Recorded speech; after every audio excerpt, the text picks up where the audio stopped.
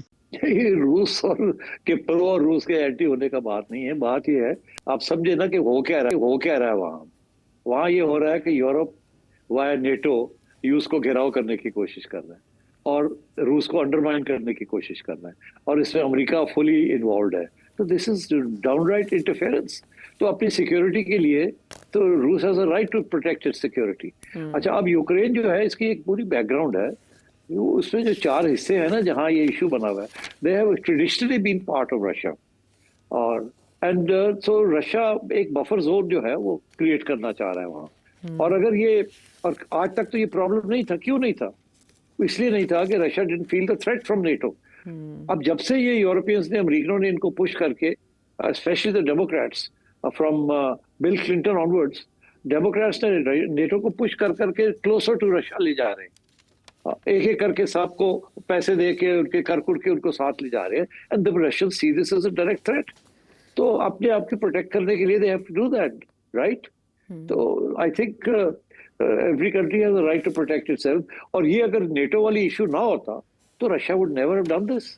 وہ ایک ایشو رہتا جب جیسے رہا ہے کافی عرصے سے کہ جی وہ جو رشین اسپیکنگ ایریاز ہیں وہ ڈسپیوٹڈ ہیں یا اس قسم کی بات ہے، but it would never have come to this. It has come to this because Russia feels a direct threat from the United States and NATO، اور نیٹو جو ہے اس نے وہاں یوکرین کے اندر الیکشنز کو ریگ کر کے ایک نیو نازی پارٹی کو وہاں پاور میں لے کے آئے ہیں، because which is pro NATO and pro America. تو آپ اس کی تاریخ تو دیکھیں، تو اب اگر آپ لبرل ہوں گے تو you think you would support neo Nazi party that has come to power on the basis of rigged elections۔